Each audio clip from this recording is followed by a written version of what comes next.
All right. Thank you so much, May, for kind of going through those breathing exercises with me.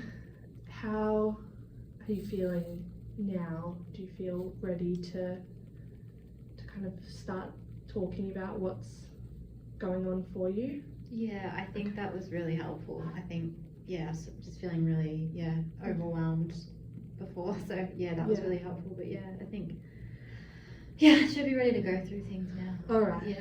Perfect. If you start to feel really overwhelmed, we've spoken a little bit about over the phone about what's been going on for you and for your daughters, and I want to acknowledge how difficult it must be for you. So Thank you. if you ever start to feel overwhelmed by what's going on, just let me know. We can stop and go back to some of those breathing exercises to try and get you back to a place where you can talk to me. All right? Thank you. Thanks. Oh, no worries. We spoke, as I said, over the phone a little bit about what's been going on for you, and I don't know if you remember, but I mentioned something called cognitive behavioural therapy over the phone. Does that sound familiar? Oh yeah. I think I can remember a little bit about that now after I've calmed down a bit. Yeah. So that's what I was thinking might be helpful for us for working together. So I want to talk to you a little bit about what that means. The name obviously sounds a little scary to me anyway, but really what it just is saying is that how we think and what we do affects the way that we feel. And the basic kind of premise of it is that if you can change the way that you're thinking about a situation, you can change the way that you feel, and that will then affect how you act and what you do. Yeah. And that's it. It's pretty basic, really. Yeah. So we'll kind of start to think about what that means in terms of what you've experienced. We also I mentioned over the phone, asked you about kind of keeping track of what's been going on for you, and what's really brought you in to seeing me. So what's kind of been what was the main thing that brought you to see me? Yeah, I guess it's like everything that's happened recently, it just completely, it's shut me down. Like I'm just feeling awful and not going to work. I'm just not doing anything really. Like I'm not getting out of bed most days. I'm just feeling so overwhelmed, and I just can't function with what I've learnt that's happened to my girls, and it's just like in my head, like going round and round that I could have stopped this. Like that was my job, and like I didn't, and so now I've got to live with, my girls have to live with what happened to them, and I have to live with it. I didn't do anything to prevent it. I didn't do it. I didn't do anything to stop it. I basically was. I've done this. Yeah. Okay, so it sounds like you're really struggling to get out of bed. You're really struggling to go to work and just to eat. So just to do that kind of everyday life. Yeah. Is that fair to say? Yeah, I'm just not doing. Yeah, I guess like all just the boring things that you do, I just can't do them. Yeah. So to take one of those, so if we're talking about getting out of bed in the morning, when you are really struggling to get out of bed and to get ready for the day, to go and have breakfast, what are you thinking in that moment? I guess I'll just wake up and I'll just think, I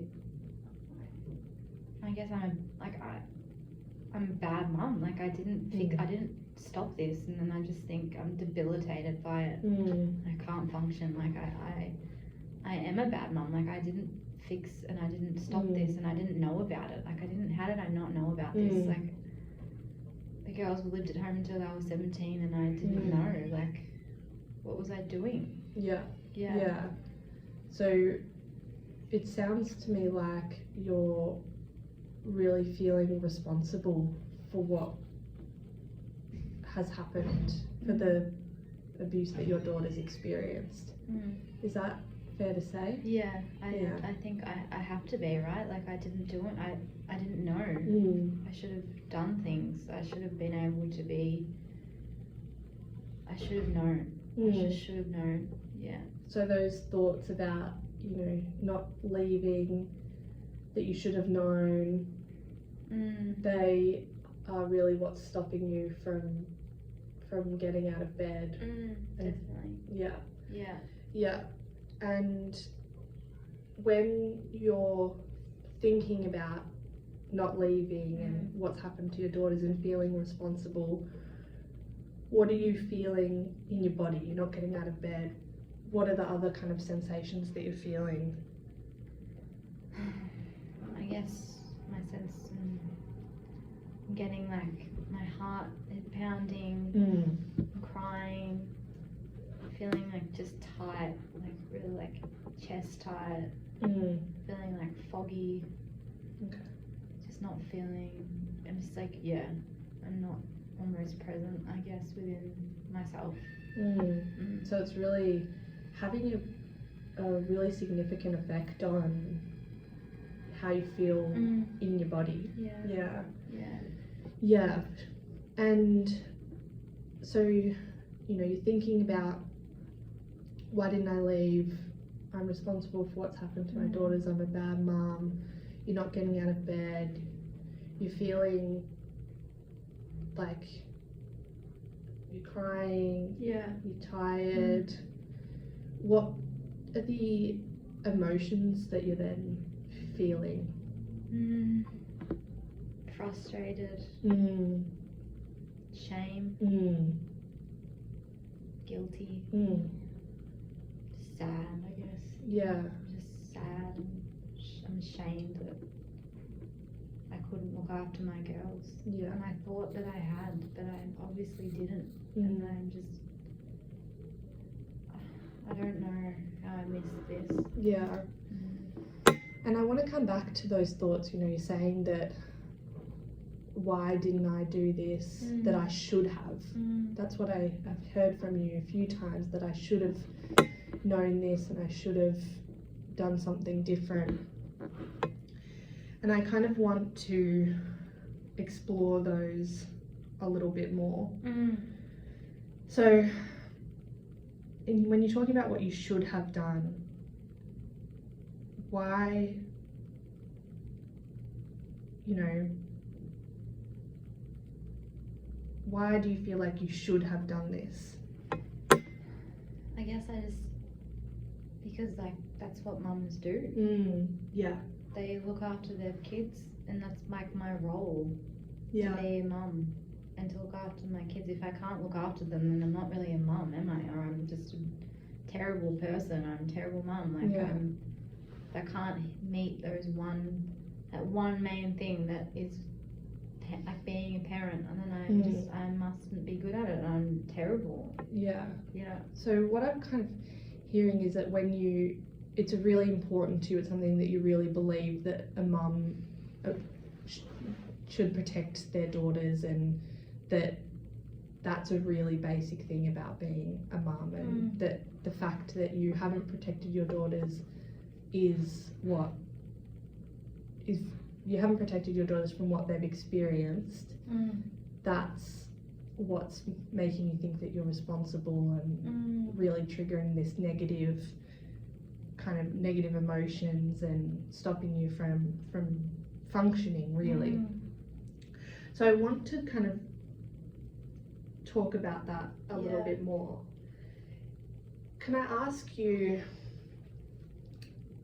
let's say that a friend of yours who's also a mum who's got daughters, I want to ask you that if they came to you and they opened up to you and they had experienced the same thing, that they had experienced that their partner had been violent towards them, and they stayed with their partner because they thought that they were protecting their daughters, which is what you've done, which is what we've spoken about, that you really stayed with Ron because you wanted to protect them, that you thought you were doing the right thing. Yeah.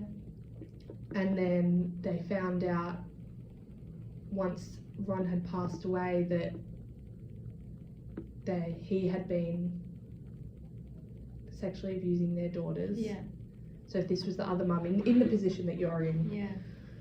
how would you feel about that other person? I would just be so sad that it happened for them, and I would be so angry that this person, you know, the partner, did this, and so infuriated that someone could do that. And I would say that you did the best that you could in the situation. Yeah. Yeah. And it really sounds like to me that you've got a different perspective there about what has happened to that other person versus when you compare what has happened to you. You said that you would feel really angry at the person who had sexually abused your friend's daughters. Yeah. Can you tell me a little bit about how you're feeling towards Ron? Do you feel that anger towards Ron? Yeah, I hate him. I hate him so much. Yeah. I think I've just benched all of that because I just needed to move on with my life, and but I just hate him to my core and what he's done to my girls. Yeah, I hate him. Yeah. I can't even fathom how he did this to them. Yeah. Yeah. Yeah. And you know, when you think about you're feeling really responsible at the moment. I can hear that from you. I can hear that, you know, you think you're a bad mum because you should have done something to protect them. But also what I'm hearing is that you're really angry at him for what he's done. So when you think about who's responsible for this situation, you think that you're responsible. Who else do you think might be responsible? I guess Ron is responsible. Yeah, I guess. Yeah, he did it. Yeah. Yeah. Yeah. Yeah, he did it to them. Yeah. I think, he did it. I just don't know how I missed it. But he did do it, I guess. Yeah. Yeah, I guess because what I'm hearing from you is that you really did try to protect your daughters. You know, we spoke on the phone about you staying with him because you thought that was the best thing for them. You know? Yeah. And, you know, you just said that, you know, he is responsible as well. And I want to highlight that to you. Yeah. That he absolutely is the one that's perpetrated this. Can you talk to me a little bit more about what other ways that you protected your daughters? Yeah,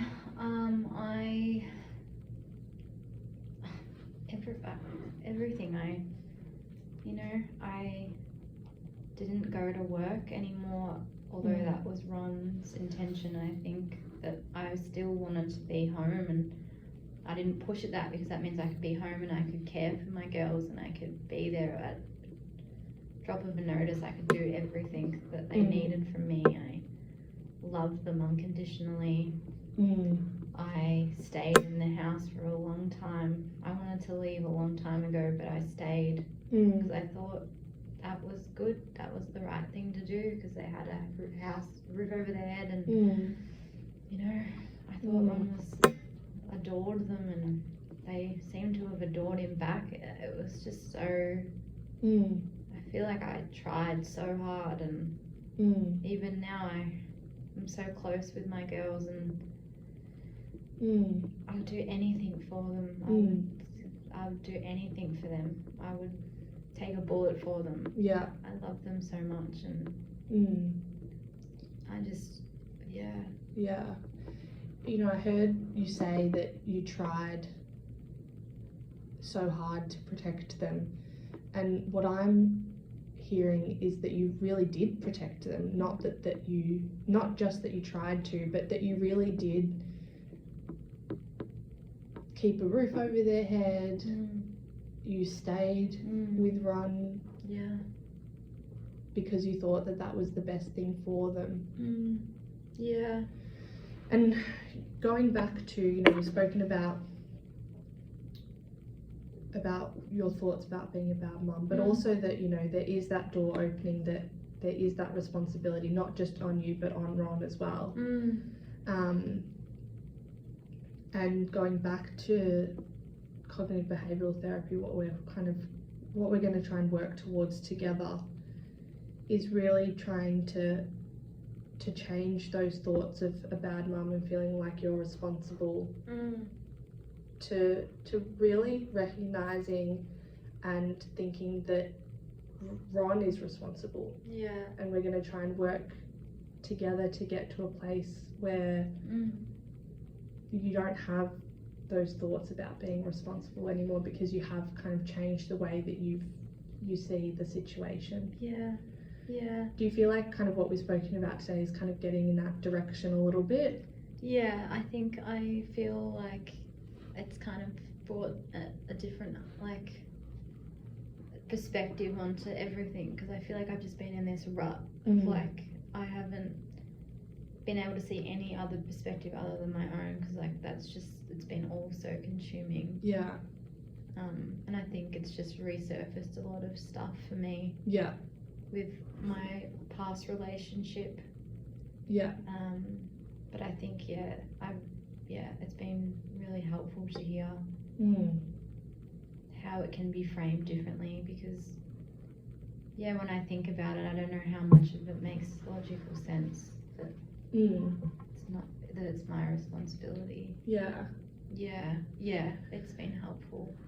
Great. I really want to build on that with some homework for this week as well. Yeah. I want to keep going with the journaling that you've been doing, if that's what you're happy to do, so that we can kind of keep track of the thoughts and what those negative thoughts are for you. Yeah. What I'm thinking might be helpful for you is that when you are thinking about having thoughts of why didn't I leave, why didn't I protect them, those are the thoughts that really seem to be, they're the ones that are consuming me. Yeah. So when you're having those thoughts, if you write down 3 of those thoughts at the same time, trying to write down 3 things that you did do to protect your daughters, that you did take them to school every day, that you did talk to them about what was happening with their friends, take them to their activities, that you did, you know, go to all their parent-teacher interviews, even if it's just really what you might think are small things, but just the way that you did, you know, be a good mum to them and really be engaged with their lives. Does that sound like something? I feel like I can definitely do that this week. Beautiful. Yeah, that sounds like a manageable task. Great. Yeah. Amazing. And we'll talk about how it goes next time. And also going back to, you know, we did those breathing exercises in the beginning. Yeah. So keep those in mind Yeah. as well Mhm. throughout the week if you're ever to a place where those thoughts are really going round and round and round, and you really want to try and calm down, going back to those breathing exercises. Thank you. No worries, I'll see you next See you time. next time.